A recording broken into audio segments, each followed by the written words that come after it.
Welcome to Lanterns Live, the only live stream YouTube channel dedicated solely to Green Lantern. I'm Ralph, and today I am discussing Green Lantern Corps number 5 with Vactor. Vactor, we were talking about Green Lantern before coming on.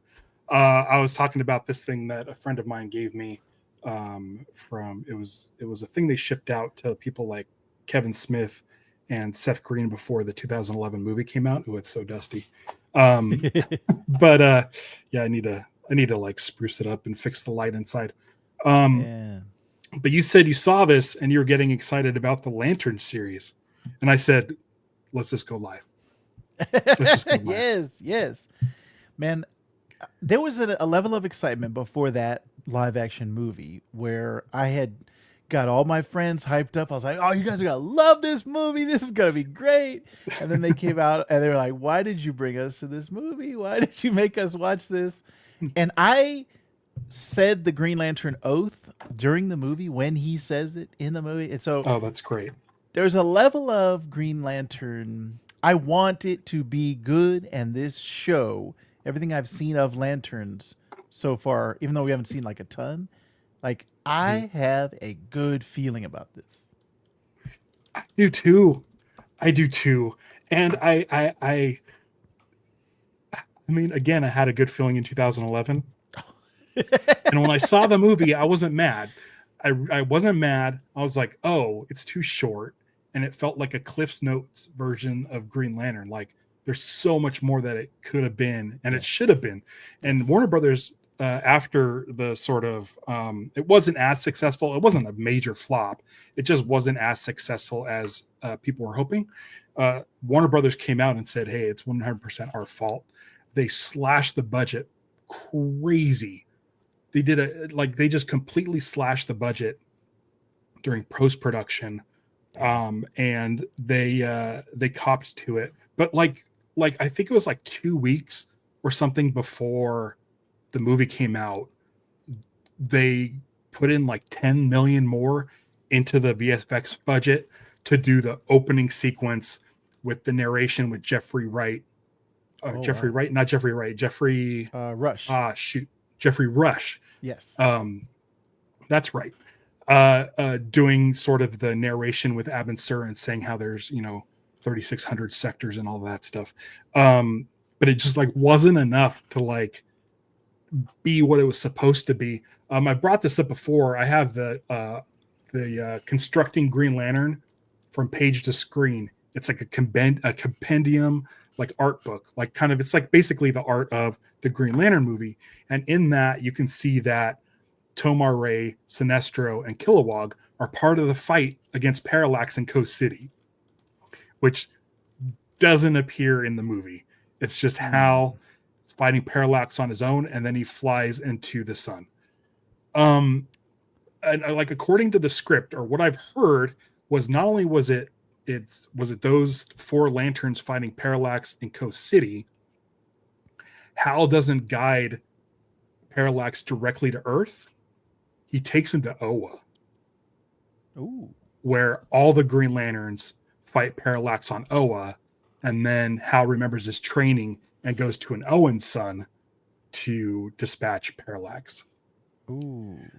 Dang. So like there's a lot of stuff where you like, if you read the script and you read stuff like this should have been a really crazy movie. The runtime's like 1 hour and 45 minutes or something. It's really, really short.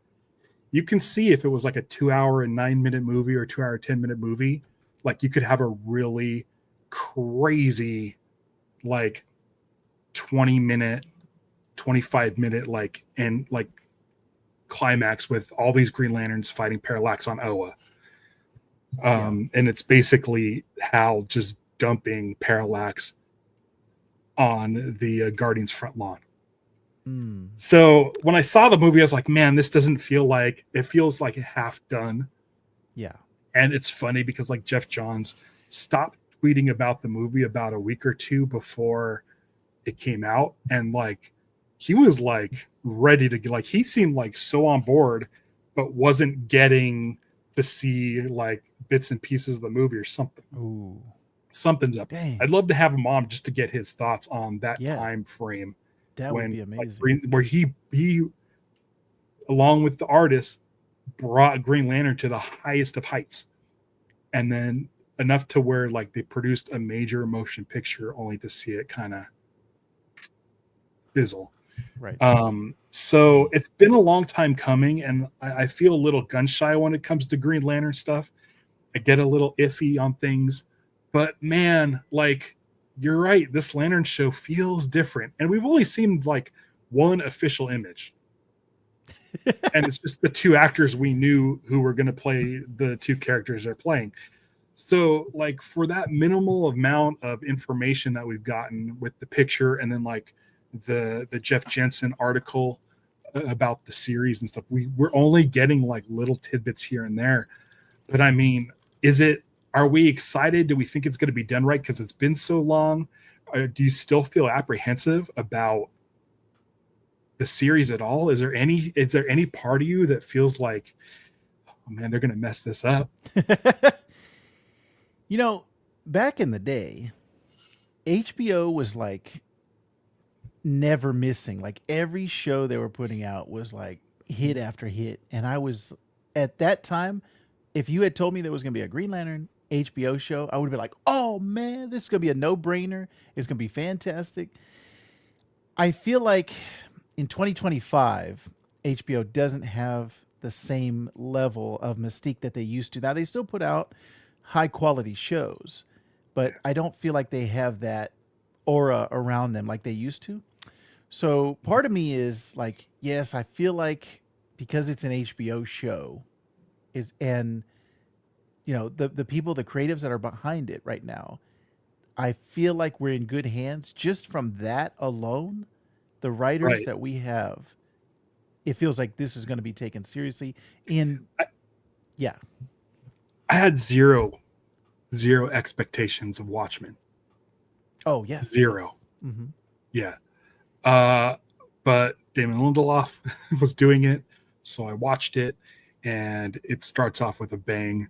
It's an incredible, thoughtful, well-made show where the writing is like top notch. So that's one of the things I'm like grabbing onto as far as this HBO series. In fact, maybe I'll put on my Blue Lantern ring for this discussion. Yes. But it's one of those things where like I want to get Damon Lindelof on the show so bad. Oh man. And not just for like numbers, not just because, you know, I'm trying to build this YouTube channel. I literally want to ask him his history with Green Lantern leading up to him getting this gig. Because again, and I've mentioned this before, is when they were doing the Lost panel, before Lost came out, before season 1 came out, they did a screening of the pilot episode at Comic-Con. And afterwards, the cast of Lost, Matthew Fox, Evangeline Lilly, Dominic Monaghan, and a couple others were signing autographs down on the floor after they did this premiere of Lost. And Damon Lindelof's wearing a Green Lantern shirt. And mind you, this is a year before Rebirth, before Jeff Johns gets on the book. Dang. So this is a dude like around the early 2000s, before Jeff Johns, there wasn't like, you had to have been a longtime Green Lantern fan, right, I feel, to wear the shirt on that day. Right. And so for me, I want to reach out to him. He's in the movie I produced, Getting Lost. I have his email address, but it feels like overstepping my bounds to be like, hey, come on my Green Lantern podcast while you're knee deep in working on this HBO series. But we'll talk about this. Yes. But I got my tickets to IMAX on the Tuesday as an Amazon Prime member. Yes. So I'm going to see it on the 8th. Yes. I got invited to the Warner Brothers lot for an employee screening the following day on a Wednesday. So whenever that is, they're probably there will be that Wednesday. There will be a Lanterns Live, because 9 a.m. in the morning, I will be doing a spoiler-free review of Superman. Nice. So look for that on the 9th. But while I'm at the lot, I was thinking of maybe like taking one of these postcards and writing him a handwritten note, because I know which office is his, and I might just slip it in a copy of the DVD or Blu-ray of my movie that I produced with Taylor Morden called Getting Lost, which he appears in. I might slip it in and just say, hey, listen, I'd love to have you on as a guest to talk about your Green Lantern fandom up into the point where you got the call to work on Lanterns. Because I'm not looking for any inside dish right now about Lanterns. Right. Right now, I'm fine riding the Superman hype train, and Lanterns, you're still a little bit under a year off. We've got word this week that Nathan Fillion has already shot his bit on Lanterns, and Guy is different on that show. They say he's like more high strung. I read this in Entertainment Weekly, but like I'm trying to just focus on Superman stuff now. So, but I mean, listen, as soon as that dude's available, if I can get him on the show to talk about, because if he doesn't want to talk about the show, because like Lost and like any other show that Damon works on, he's not going to be able to give you any sort of spoilers on story and stuff. So for me, I like talking to Green Lantern fans. Yes, I love talking to you and Will. I've talked to Mark and Lucha and Chris and Jay, and there's so many people I've talked to on this channel who are just Green Lantern fans, and like that's all I want to do. And as far as like Damon goes, like yeah, it would be great to have him on the show post Lanterns to talk about it, but I'd love to have him on pre Lanterns just so I can get his backstory on the character. There's the first episode of Lost, or the second episode of Lost. It's in the pilot. There's a Green Lantern Flash comic with Kyle Rayner that features prominently in Lost. And so it's one of those things is like people don't just happen to put Green Lantern comic books in their shows unless they're Green Lantern fans. So yeah, I am totally excited about Lanterns. Everything I hear about it sounds great. I'm hoping Comic-Con they release some footage or maybe costume designs. I need to see the costumes. Yes, because the way it sounds and the way they're doing things, I feel like they're going to be fairly comic accurate costumes. And I'm holding out hope that Guy gets his traditional vest. You are making me excited right now. No, this is barely even speculation. It's just the thing that got me excited is the fact that Nathan Fillion said he did shoot his Lantern stuff already. So it's there. Yes. So it's there. Hey. So and I gotta say, fingers crossed. Dude, Damon is one of those people that I could listen to him talk about his passions for hours. Like he's just so interesting the way he thinks and the way he articulates himself. So yeah, especially the way that you presented it as like, hey, I just want to talk to you as a fan and nothing about Lanterns, just leading up to it. And even like to approach him as a fan of like, hey, what are your expectations for Superman, or what are your expectations for whatever?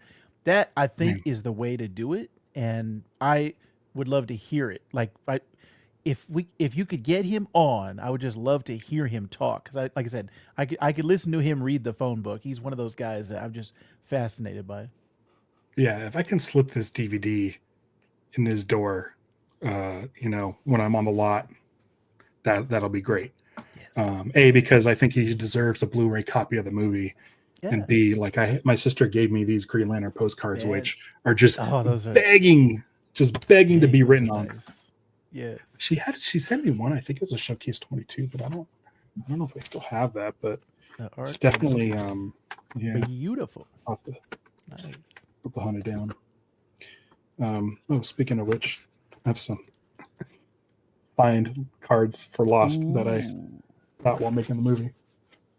All right, so we are back with Green Lantern Corps number 5. I don't know if there's any more we can talk about other than the Superman trailer that came out today. Did you see that Superman trailer that came out today? with another. So, We got another split second of Guy. It shows a dang lot. it. Now It shows a lot. I'm on the edge because I don't want to be spoiled. I want to go into it as fresh as possible. And I already know I'm seeing the movie, right? So it's not like I need the marketing to tell me to watch the movie to convince me. But then the other half of me is like, ah, dang, I kind of want to see that like new footage. I want to see as much as I can. So I'm going back and forth. You haven't watched it. I have not watched it. There's literally, they added in another split second of Guy, a new shot of Guy. And immediately I'm like, oh my God, I can't wait. Maybe I'll watch just like the reason, like literally the split second, he has one line of dialogue. It's like a split second. Don't watch it. You don't have to watch it, but I'll tell you this. Yeah, like tell me. That split second made me understand why James Gunn decided to make Guy the Green Lantern of this movie, and how Nathan Fillion's going to play it. It's literally a line that's like it's a split second. It takes like 1 second for him to get this line out, and I'm like, that makes sense. That's why this is Guy Gardner, and that's why it's Nathan Fillion, and it's amazing. Also, I don't know if you saw this. I posted it on my Discord, but I had predicted in the footage that we see of Guy Gardner flipping over the tank in the Superman trailer, I had a prediction that he was giving the middle finger. Yes, and I remember you saying that. Yes, a clip came out where that is the case. Oh man! So Ralph was right. So yeah, I know I was right, and it's kind of a spoiler, but again, it's like a split second. But dude, like, I'm so excited. I'm so excited about like I was already on board with Nathan Fillion. I know a lot of people are having problems with James Gunn or Nathan Fillion being too old or whatever. Here's the thing. That's not a DC fan. That's not a DC fan. Listen, I love Zack Snyder movies. I like the Green Lantern movie. I really, really like the Suicide Squad. I like Suicide Squad. I like both of those movies. Oh wow. Like, really? I'm a DC fan and I love seeing these characters on screen. So like watching footage of Guy Gardner, a silhouette of Guy Gardner with a silhouette of Superman in live action for a split second, it's like, what are people complaining about? Right. This is it's DC. You're not a DC fan. If you have any problem with Gunn or anybody else, if you're so just loyal to Snyder, I get it. I really, really like those movies more than some, but you're not a DC fan. You're a Snyder fan, which is fine. Yes. But don't come over to DC stuff and start jumping down my throat. I'll tell you this. Since last week when Will and I covered Green Lantern 24, I have 65 new subscribers on the channel. Oh, nice. That's thanks to Will, who suggested that I start doing shorts on my YouTube channel. I reposted something that James Gunn posted about Guy Gardner getting his wig done for the movie, and it has something like 75,000 views on my little channel here. Yes. And it's great. It's like, this is great. But of course, some people are complaining, oh, the wig doesn't look right. The wig's too blonde. And it's all lighting. I swear, if you look at that video, it's like 5 different shades between blonde and like dark red. Like, here's the thing. You guys, Guy Gardner in live action has only happened one other time. And that's that failed Justice League show where Guy looked like a cross between Kyle Rayner and it's awful. Huh. It's awful. It never saw the light of day because you can find it on the internet. But it's one of those things like, how could you complain? We live in a world where not only is Guy Gardner in live action, but also the other guys have Herbie and the Thing and Sue and Johnny and Reed. Like, it's like people who are like, who's gonna win, Superman or Fantastic Four? I'll tell you who's gonna win. Comic book fans. That's all that matters. So stop going to pages and bitching about these comic book movies, because listen, and I know I sound like an old man, when I was growing up, there were no comic book movies. the first comic book movie, or the first Marvel movie ever, Howard the Duck, and that didn't go well. So let's just think about that for a while and put this into perspective. Like, if you're a comic fan, you got to be loving life right now. We're getting finally what appears to be a correct version of Fantastic Four and a really fun version of the DC universe. You know, Yeah, July is going to be so good, and I'm like you too. It's like even the stuff that Marvel's been putting out in the last, I would say post COVID, the stuff Marvel's been putting out, it hasn't been the greatest stuff, but I still love seeing this on the big screen. I still love getting excited for these movies and TV shows. Like Ironheart is about to come out on Disney Plus. yeah, a couple And weeks. I think I know one person who has a little bit of excitement for it. I'm like, oh, this is gonna be great. I'm loving this. But I'm the same way as you. Is I lived through the dark times and didn't know. Same way with Star Wars. I was like, I Right. didn't know there was gonna be more Star Wars. And so Right. now that there is, I'm like, yes, give me more. Like, yeah. There's no room to here. complain.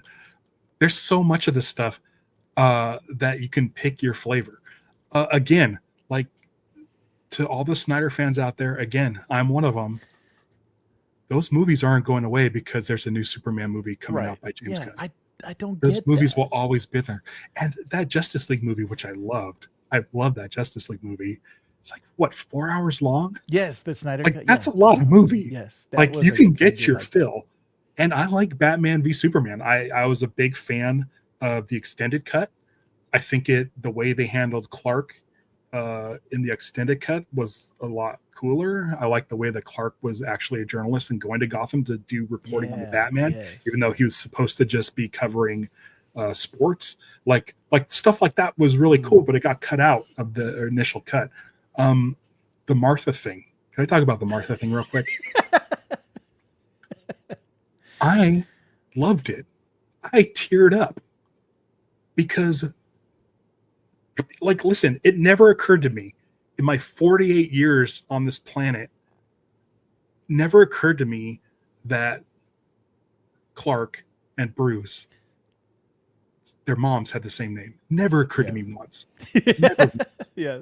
And here you have Batman, who is the smartest man alive, the greatest fighter, the greatest detective. Like when people always pit, such and such superhero versus Batman, who wins in the fight, Batman always has a contingency plan. Batman is unbeatable. Then this guy comes and just levels the city, and Batman sees this as a threat, as an outsider. And Batman's like, this spaceman sucks.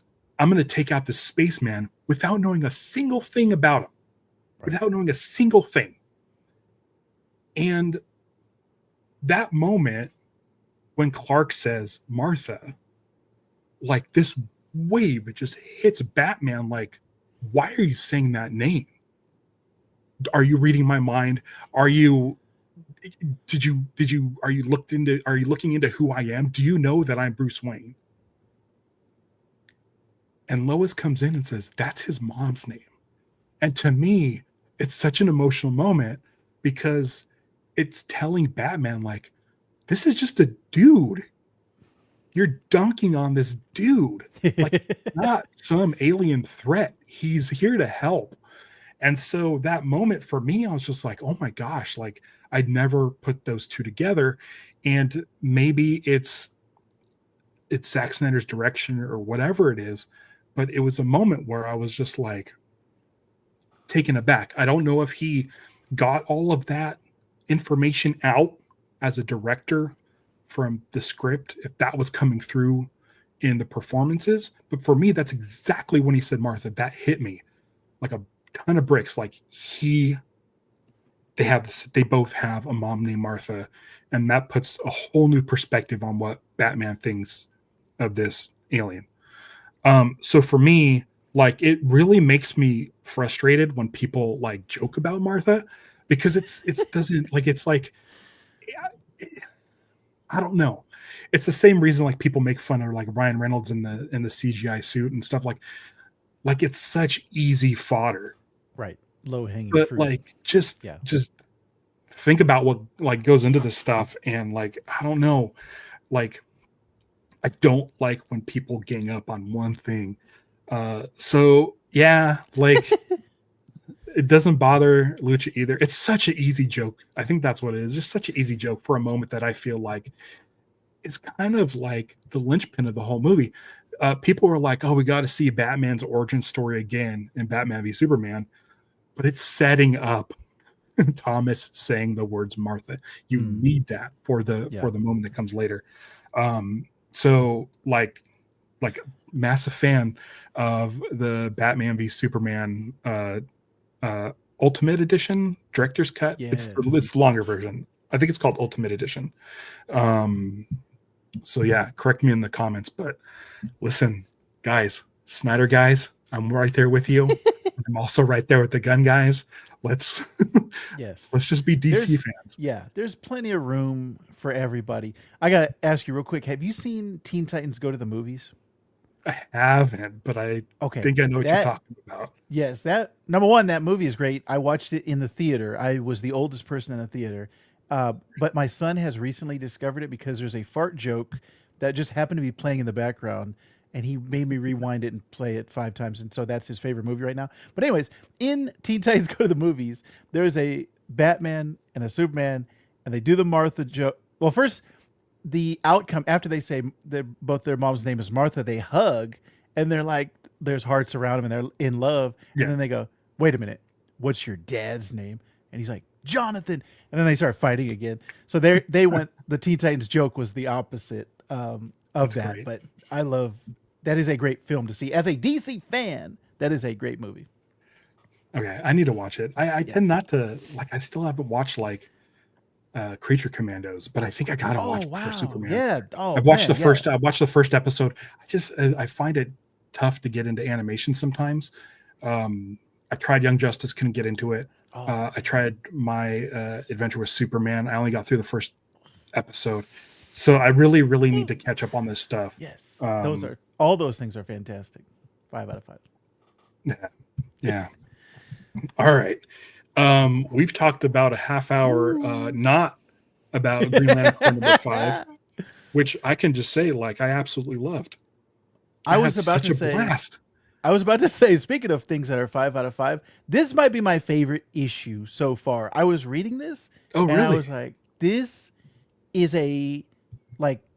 could be a TV show. Like, this could be an episode of a TV show, live action, and I would be loving this. Like, the action, the all of the adventure of this is like what I loved as a kid growing up, and how the two stories intersect and they meet each other. I was got used to the kind of anime style art that we had talked about on previous episodes. So man, it's really good. I would not be reading this book if it wasn't for you. So I have to say thank you, because this is like one of my favorite books that I'm reading now, and I look forward to every time there's a new issue now because of you. Yeah. Let's talk about that artwork. So last month we were talking about how like it's so different than what the book was before. V KEN MARION is the artist, and like I mentioned, maybe they're doing 3 episode chunks the way Andor was doing 3 episode story arcs. But and then so now I'm like kind of like in love with this art style. It's funny how it is very anime, but more so on Keli. Yes, Keli, 100%. Yeah, yes, yeah. Teen Lantern, because like her eyes, her eyes are anime eyes, which I think is such an interesting thing to do for that specific character. Because I feel like anime has gotten really big with younger folks and the YA folks and teens and stuff. Yes. And I think that's such a great way to sort of bring them into this world, to have a teenager be, you know, really, really tied with anime. It struck me. The art really struck me in this episode because not only are the character designs completely different than any other Green Lantern series going right now, the character designs are so exaggerated. I think Simon Baz looks incredible in this book. But one of the things that got me is sort of the heavy metal Mobius kind of space backgrounds and props and creature design. It looks straight out of like Fifth Element and Valerian. Yeah, 100%. And Fifth Element, 100%. so Space Cabbie, who I forgot about last month, did a little bit of a research before I did this one. Space Cabbie looks great. His cab looks amazing. Yes, it looks awesome. And so like all of the detail in the ships and the aliens are just like top notch. If they are doing one artist per 3 issue story arc, I'm gonna be real sad if V KEN MARION doesn't show up for issue 7, because I'm really excited about that. Yeah, I'm with Johnny on this. I could do a whole episode. I love Valerian, and he's kind of like that. There's an imprint now. Like I can't remember if I was talking on this podcast or if it was another podcast, but the same way that like Ultimate Spider-Man set a precedent for the same artist and the same writer, they set a record of, you know, the longest continuous combos, like 116 issues. So it was like when you thought about Ultimate Spider-Man, you thought about that art style. And that's kind of the way that I'm starting to feel now about this anime influence, even though we had that first story arc already.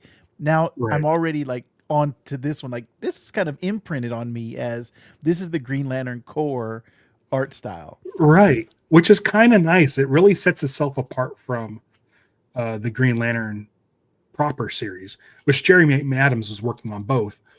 Morgan Hampton doing the writing along with Jeremy Adams. The artwork is amazing. I think it's Fernando Pasarín did the first 3 issues of Green Lantern Corps. But one of those ones, like, dude, like I kind of want these guys to stick around. Yeah, this artist, but I also kind of do like if it's anthology style. I am kind of interested in doing 3 issue story arc anthology things, because the way this issue shook out, it felt like with the Simon story coming together with the Guy story, and now both of those storylines feel a little bit resolved. We do have one more door to kind of finish out the next issue, which is Ellie in the trapped in Carrie's mind. Oh yes, right. Mm-hmm. So for me, it's like, oh man, this feels like this story is wrapping up. This 3 issues are wrapping up, and maybe the next one we get like Jessica. I don't know who else, but like Jessica, Joe, and their story for that next 3 issues with a new artist. The only reason why I like that idea is because it means that the book will stay on time. If you have a different artist for every 3 issues, like you can stay on top of the schedule. But at the same time, like I'm now wanting to go find other books by this artist. Like I'm really itching to go check them out, because as much as it took me to get used to it last month, this month I'm like, nope, I'm on board 100% with this art. It's really fun. Reading comics in the 90s, you'd get people like McFarlane, Stephen Platt, Liefeld, and all those dudes from like Image, all super hyper detailed artwork and just like pages just jam packed full of like information, that I started gravitating towards Mike Allred, who I have 3 of his original pages here. I have some Madman artwork there. I would read his Madman book because the artwork was nice and clean and simple and had a Silver Age look. And as detailed as these images are in this issue, especially as detailed as everything is, and there's stuff everywhere, the character style pop. So you don't have any questions on what's going on. So with the direction, with the script, and with the artwork, it's really easy to follow the action, which this issue is basically all action. Yes. Yeah. Simon, Teen Lantern, and Ellie, in trapped in the mind maze. And then you have Guy and Narf, which we need to talk about Narf, getting cornered by Evil Star and then hailing Space Cabbie, who comes crashing through a bar. We talk about Narf for a little bit. Yes. Clearly a play on Snarf from the Thundercats. Yes. Where I'm just like waiting for someone to just say Snarf. It might as well just be Snarf. But I'm cool with that because I grew up watching Thundercats. Yeah. Even though I was a little bit more of a Silverhawks fan. Oh, but man. Yes. What do you think of Narf's turn in this issue? It was executed perfectly. Like they set you up to think, oh, like it's this weak, timid character, and then as soon as the beware my power and the transformation, it's also kind of like a He-Man-esque type of thing where it was once that happened, that I immediately screenshotted when I was reading it, that page, and I sent it to my friend. I was like, look at this, you should be reading this book. That I think encapsulates this entire issue, was that beware my power, and then Guy at the bottom, Narf is awesome. Oh, I'm his teacher, so I'm awesome. Like, taking credit. That page was perfect. He's been nothing but telling him to shut up the whole time and get out of the way and the nuisance, and just like belittling him at every single moment. And then to like take credit when he does like this powerful thing. Like for me, I'm like, that's Guy Gardner. And a lot of people who don't know the character Guy Gardner the way we do are going to get a good dose of it come July 11th. Because, dude, like this, between this issue and all of the snippets that we've been seeing the last week of Guy Gardner, like it's made me a big time fan. Like I love Guy Gardner a lot. Like I've always loved Guy Gardner. He's a cool dude. But like he was never my favorite. Right. You know, considering he's like the second Green Lantern of Earth, you think I would appreciate him more, but no, I like Jessica more. Yeah. But Guy, he's funny. And he's also like shameless. He's so shameless. For him to give himself credit for Narf, like it's like it made me. I was like, God, this guy just sucks, and I love it. Yes. It's why I was able to predict that he gives the middle finger with the construct in the movie, because like I know that's what Guy Gardner would do, and I know James Gunn's sense of humor, and it was less of a prediction, and like it was more like, I'm 95% sure this is going to happen in the movie. That encapsulates Guy perfectly. And I'll tell you this. So I don't have this. I'm jumping ahead. We'll get back into the book, but I just want to let people know in 2 weeks, I'll be back covering Green Lantern number 25 with Will. And so next week, I'm like, I don't know if I'll have a show next week, but I just got a tracking number in the mail that the DC Superpowers Superman version of Guy Gardner toy is on its way from Las Vegas. I got the label yesterday, and Las Vegas is usually like tops 2 days. So maybe as soon as Friday, I might have an unboxing review of the Nathan Fillion DC Superpowers toy from Todd McFarlane. So we'll see how that goes. But just seeing that toy reminded me that that's coming. Yes. And I got to tell you, he's such an asshole. I think anyway, you are going to be very happy, because I just looked at the solicits for Green Lantern 25, and V KEN MARION is credited on there as doing art. I think he's just he may have done a cover. Yeah. So there's at least going to be some in there. The poster or the thumbnail for that post for the upcoming episode in 2 weeks I used the V KEN MARION art, where it's Hal Jordan like this, and there's like missiles coming out of his back, and he's got samurai swords, and there's a lion in the corner, and it's like, it's nuts. So I went with that artwork for the thumbnail because it just fit the thing. The Zermanico art is just the mask of Kyle Rayner bloody on the ground, which I'm not happy about. But it didn't fit the thumbnail, so I used the his version. But yeah, I'm trying to think. I mean, again, this issue was pretty much all action. Even more so in this issue than last issue felt like Thunderbolts, with going through the mind maze. It really, really felt like Thunderbolts, which is no fault of it. It's like no one's copying anybody else. Right.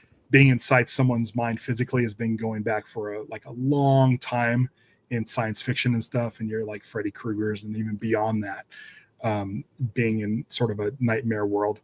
But yeah, this felt really, really, really close to Thunderbolts, which the last issue came out like a week after Thunderbolts or something. It was like really close to Thunderbolts. So for that, I was like, but again, it was really well done.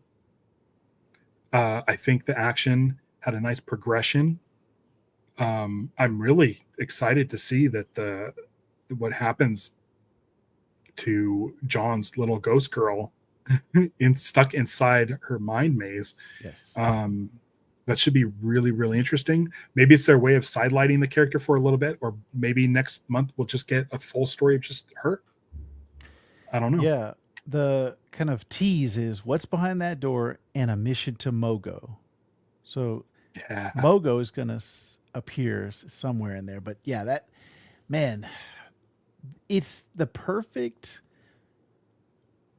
like, setting you up, giving you the payoff, like building up the anticipation and then releasing it. And then it's like, oh, you're satisfied at the end of, like, this was a great arc. As soon as Guy's crew meets up with Simon's crew, you're like, oh, great. Now what's this about? Like, what's the next issue going to be? And then you realize, oh, she's gone. So it was a perfect tease. It wasn't like you turned the page and there was like some random new DC villain just is there. And I'm like, I'm the bottler and I'm here. And people are like, who the hell's the bottler? And you have to go back and read like, Green Lantern #5 to find out who the bottler was. but it's one of those things where it's like, oh, that's a great tag at the end. It makes me want to read the next issue. So I'm really excited to read it. I think this book is a ton of fun and it looks amazing. The writing's good and the action isn't boring. Like sometimes I read action in books and I'm just like, okay. And I just flip through it. But the action's so well staged that I'm just like, I want to look at every page. All the stuff with Guy and Narf inside that bar, like just looking at all the aliens, them using like crazy, like goofy space words and stuff. Yes. I was going to say something about that. Yeah. Is very kind of Star Wars, but like cheesy Star Wars, almost like some Star Trek stuff going on with that. But it felt like it was a lot of fun just to look at visually. And again, I'm so glad this book is on the cheaper side at $3.99 because when I'm reading it, I don't feel like I better be getting my $5 worth out of this. Yeah. It's like, nah, it's $4, this will entertain me. It's going to be a great conversation on the show. And I read it and I don't feel gypped. I don't feel gypped out of my money. Yeah. It definitely feels like you're getting the value for it. And that's what you want out of the, whenever you're reading a comic. So man, this, like I said, this is one of my new favorite books to read. This is every time it comes up, besides the fact, want to talk to you on the show. It's like, I want to read it. I want to see what's going to happen. Right. Do you have any more thoughts on the book? I'm trying to think of stuff that happened in it, but there was nothing really glaring or nothing. It was like just a nice, tight 2 storylines that came together. Yeah. Everything. If you have anything else to say, let me know. Yeah, there wasn't anything else. Man, even the diner that Space Cabbie was at, it felt like Dex's Diner in Star Yeah. Wars Episode 2 Yeah. and the three-legged car hop. Like Yeah. it was Right. just a fun. All of this stuff is just kind of fun. Like And she like wasn't on roller skates. She was on like blade space skates. So it's like everything was changed. Like yes, diners still exist on how diners sort of look, like the ambiance and stuff, but everything has changed. Like even like the clothing is like a space version of like a 50s diner. right. Really Yes. appreciated all that. But again, yeah, it's just like if you want a fun book to read, Green Lantern Corps right now is like that might be the most fun on the shelf right now. As far as stuff that I'm reading, there's a lot Yeah. of like doom and gloom and like the world's coming to an end and stuff, and then it's like, hey, this is just fun. Like there's a cabbie in space and he's flying around picking up people and smashing through things. It's like this is just fun. Yeah. Even in the Green Lantern book, there's a lot of everything's at stake. Every single thing's at stake. For this, it's nice that they're just like going to check this place out to the point where like it's basically like nowhere in the Guardians of the Galaxy films, Oh where it's yes, like right. this big giant husk in space of this body. And for them to take the chase basically into the butt and through like the colon, where they're like bouncing Evil Star off of like some sort of like hemorrhoid or something. There's something not right in that body where that tube Oh has some growths yes, on it that they're just bouncing off of. All of that stuff. It's like, this is insane. Like, this is so, like, it's so fun. Like, it's not like deadly serious. It's not treating these characters like they're precious. right. They feel like real people. Like Guy feels like a real person. Simon feels like a real person. I'm so glad to see Simon. It's been so long. Like Simon's definitely not my favorite Green Lantern, but reading the Green Lanterns, the New 52 run by Sam Humphries, I really got attached to Simon and Jessica and didn't realize I missed Simon until this episode, Mm. where they did do a little flashback on his story and what his life, with his brother and stuff. And it's one of those things that's like you can make it fun and you could still have that heart. Like, I love that. I love that it doesn't have to be deadly serious. You can have a lot of fun going on, but the characters aren't played as stupid unless you're Narf. But even then, Narf gets redeemed. So it's one of those things where it's just like, it's the perfect blend of everything you want from a comic book. Yes, It's man. this. I don't give ratings, but 5 out of 5 stars Yeah, for this yes. episode. 100%. Maybe I should This start doing a rating system. I don't know. five, maybe 5 five rings. fingers. Yeah, 5 rings. Yeah, this was just a lot of fun. I was like, man, this was a great way to start my comic week because this is the first book I read today that came out today. So I'm just like, I'm on a high from reading this book, and hopefully Yeah. the rest of the stuff I'm reading can keep me at that same level. Fingers crossed. I'll put my blue ring back on for you. Yeah. Okay, before we go, I want to do a couple of bits of updates here. I started doing shorts on my YouTube channel, so go check those out. It seems to be helping grow the channel. If you are subscribed, thank you very much. If you haven't hit the bell icon, hit it, because you never know when they're going to release some bit of Green Lantern news that I'm going to jump on at the last minute and just go live. So you're going to want to hit the bell icon to be notified when I'm going to talk about whatever latest thing happens. Also, my unboxing for the Guy Gardner Superman version, the Nathan Fillion version of the McFarlane Superpowers toy. I'm going to unbox that as soon as it gets here. So make sure you hit that bell icon. Also, if, for those of you in the chat, might notice that there's a couple of spam notifications from Twitch, which is great because that means my brand new Twitch channel is working. So you can now follow me on twitch.tv/lanterns live. I'm still on Kick. This is the second week for Kick. It doesn't look I have any comments from Kick, which is a new platform similar to Twitch. They have integration with StreamYard, which is what I use. And so now you can get the streaming from Kick, Twitch, and right here on YouTube. So look forward to that. Also, guess what I started doing today? Uploaded videos to my dormant TikTok. I have a Lanterns Live Ooh. TikTok. Did you know that? I did not know that. I'm It's been there for a subscribing right long now. time. It's been there for a long time because it's one of the things you do when you buy a domain name. You want to go and secure all the socials. So I did that with TikTok and never touched it. But after some success with the YouTube shorts, I'm like, all right, let me just move those videos over there as well. So you'll see that as well. So follow me literally everywhere except Twitter, because Twitter was already taken at Lanterns Live. So I don't know who's doing Lanterns Live on Twitter. That's not me. You can tell it's not me. But everywhere, Blue Sky, Instagram, Facebook is fixed up. Everywhere at Lanterns Live. Vactor. Let everybody know everywhere they can follow you. I'm also on Twitch, TikTok, and YouTube. Those are my main places. And everywhere else, it's Vactorverse. But specifically on YouTube, I've split them off into This Comic Cooks and Trust in the Force, because Star Wars is kind of slowing down. Like the drip is kind of getting low. I'm focusing more on This Comic Cooks, so more comic talk. But when there's more Star Wars stuff, I'll be back on Trust in the Force. And head over to This Comic Cooks on the YouTube channel, because you posted a Guy Gardner video this week. Yes. And that was incredibly informative. I loved it.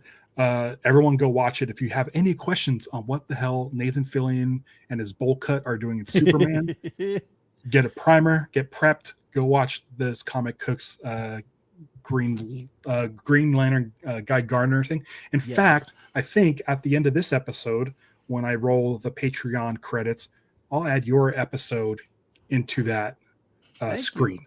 So people will be able to go right to it. For inspiring me also, because you were the one who I was like, man, what should I do? And you were like, Guy Gardner. So you inspired me. So thank you very much. Right. Do you have anything coming down the pipe that you're looking forward to? Are you doing like Metamorpho or Hawk Girl? Dang. I think you've done a Hawk Girl, right? Yeah, I have a like.